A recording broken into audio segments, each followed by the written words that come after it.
Hello and welcome to Nutshell Recaps. This video explains the synopsis of the movie inside. Warning, there will be spoilers, so proceed with caution. Don't forget to hit the like and subscribe button, it will really help our channel grow. The movie opens with a wide shot of the city's skyscrapers, then the camera pans to a penthouse in one of them. It's neat and orderly inside, as if no one lives there, and as the countdown approaches, the main character, a housebreaker by the name of Nemo, lands on the roof. Meanwhile, there is radio conversation going on and the sound of helicopter blades chirping in the air above the town. He enters the building through the security netting and disables the security system using a terminal. He now has 7 minutes to remove the apartment's expensive items and works of art, which he does with great enthusiasm. However, the expropriation process encounters a snag when the thief is unable to locate a self-portrait by the lesser-known Austrian painter Egon Schiele. Nemo goes to the video installation room after speaking on the radio with his accomplice, but the masterpiece is not there either. Deciding that a bird in the hand is worth two in the bush, the thief decides to flee with the loot, but an issue with the security room or an incorrectly entered code sets off the alarm, blocking Nemo from leaving. In order to avoid embarrassing his employer, the associate keeps his hands clean of the affair. In a panic, the burglar tries to break the glass door to the sound of a siren, but it is as sturdy as iron. He then tries to hack into the terminal, but to no avail. The burglar methodically destroys the flickering lamps, plugs his ears, and attempts to find speakers to end the sonic torture. Eventually, he succeeds, but the question of where the police are is still hanging in the air as he wanders around the large apartment. With a knife in his pocket, Nemo approaches a door with intricate carvings while he muses over the elaborate embellishments. He makes a sorrowful attempt to unlock the door, but he persisted. The character checks the fridge and a virtual assistant informs him that there is nothing left and that he has to restock the stock as the character wants to quench his thirst, but the water in the tap stops flowing after a few drops. These actions are carried out by the remaining components of the digital brain. Grew weary of banging on the closed door while relaxing on the couch, Nemo tries to radio his friend but doesn't get a response. He gets black caviar and moldy cookies with vodka from the refrigerator and then relaxes in front of a broken television that is connected to cable channels as well as the security camera system. Nemo, who spent the night in the owner's bedroom, can be seen on one of the screens talking to a security guard. After washing in the greenhouse's makeshift lake and calling his accomplice on the radio, the hero attempts to call the phone, but it is unreachable in the morning when he hears the sound of a helicopter, hoping that it is returning for him. He rushes to the glass door and sees a trapped pigeon on the terrace covered in netting. A tower-building business trip to Kazakhstan has caused the owner of the office PC to unplug it as well. Nemo breaks up his captivity with happy activities like using the lavatory and admiring moldy oranges. He utilizes the citrus fruits to try to smash the glass, but predictably unsuccessfully. On the ceiling, he notices a light window that can be broken or opened. He uses furniture he finds to construct the Tower of Babel, but he does so in quiet to appease higher powers and prevent schizophrenia. While doing his dishes during a break, the character had an idea. He discovered a hidden garden hose in the greenhouse among the plants, but it doesn't function like the rest of the water system, so he is forced to rip the chairs to get ice from the refrigerator to quench his thirst. In order to reach the window by a hair's breadth, Nemo bravely climbs to the top of the artificially shaky mountain, but it is not enough. The thief is forced to descend in order to speak with the sleeping architects and sketch a new design for the tower. As he is doing this, the smart house activates the images from the surveillance cameras, and Nemo notices the maid having a conversation with a man. Nemo is forced to flee the heat and thirst in the open refrigerator to the upbeat beat of Macarena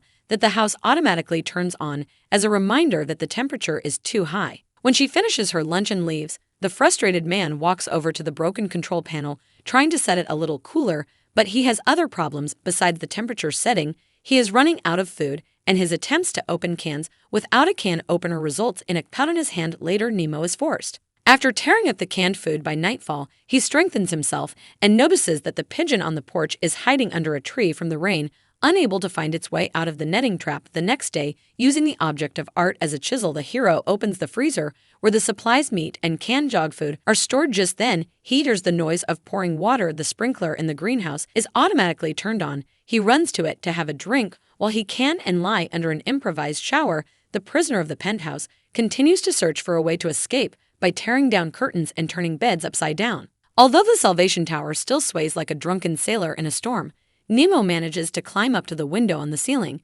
which at first glance appears to be as solid as the walls. Exhausted from the heat of the night, he sketches in his notebook and watches a maid named Jasmine on the cameras. He notices that she is right outside the front door, but ignores the noise as she listens to music on her headphone.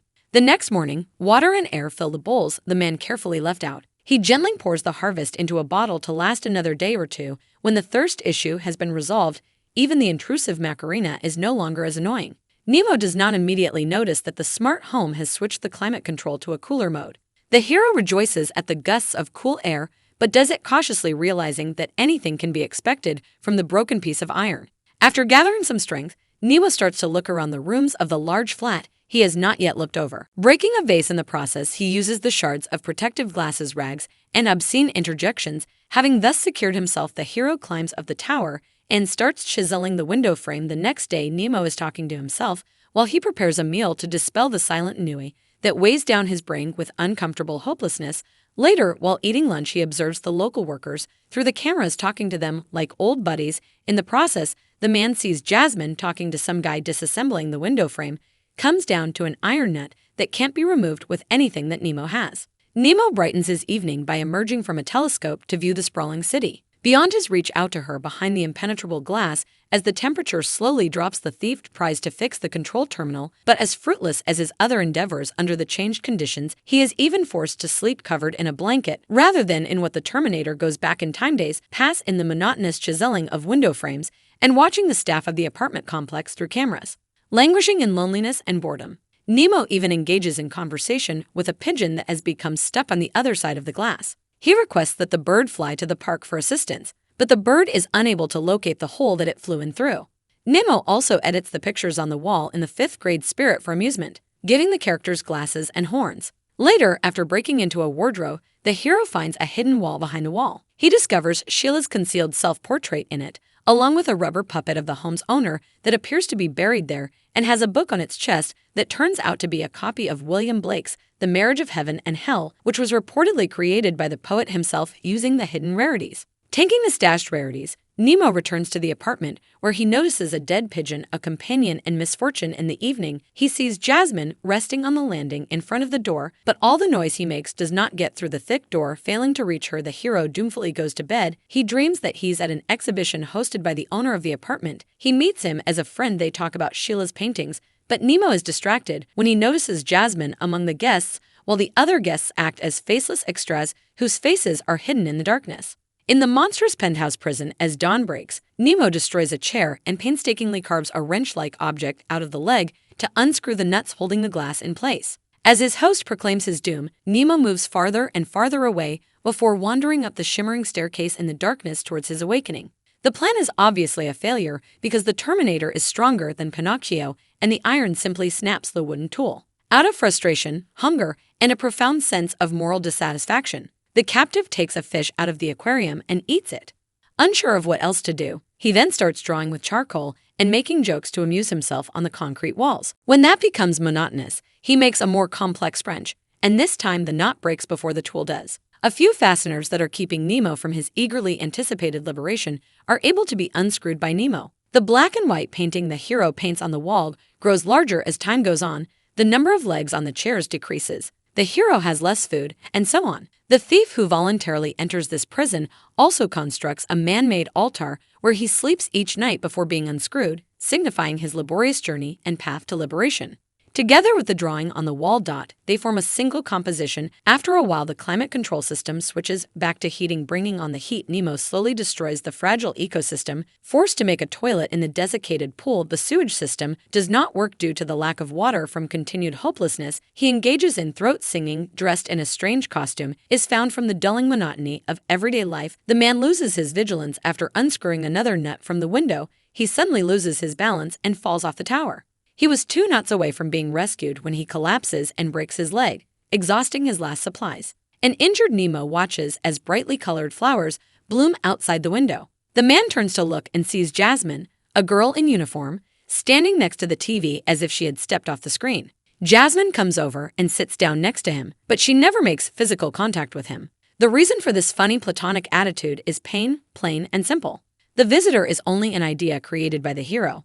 After creating a splint, Nemo waits for his leg to heal while standing in front of the mirror. The owner then appears behind him, and the elderly man hits the thief over the head with the sink. However, when Nemo wakes up on the floor with his face covered in blood, he realizes that this was a solo performance by his disturbed mind. However, Nemo tears the magazines when he suddenly notices the fire alarm sensors on the ceiling while lying down like an Indian with an eagle eye.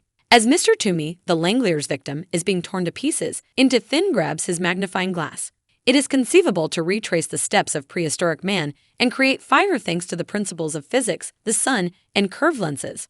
The burglar creates a torch, which he brings to the fire sensor right away. For some reason, no one runs to aid, with the exception of the television set, which has passed away due to moisture. The flood lasted long enough to be bothersome, but not long enough to be referred to as the Great Flood. Realizing that he is such a special creature that he doesn't even have a match, Nemo, like the fish after which he was named, wanders in the water. The next shot shows snow falling outside the window, covering the entire scene in a fresh, fluffy blanket. The owner's daughter and her dog, whose image is displayed on the wall of one of the rooms, may be seen outside the window as Nemo dictates a message or note that he wants to leave behind. A message to the landlord is written on the wall, in which the hero apologizes for everything that has happened here and informs him that he saved 3 works of art from flooding. The hero then limps over to the artificial altar where he worships his creation while humming the same song. The film ends with Nemo being imprisoned at the man-made cavalry where the petty criminal died but was reborn as a sensible artist. As Nemo slowly ascends the mountain, glass breaks in the frame and is no longer held in place by the nuts. The camera then pans through the cluttered flat that the burglar had previously occupied.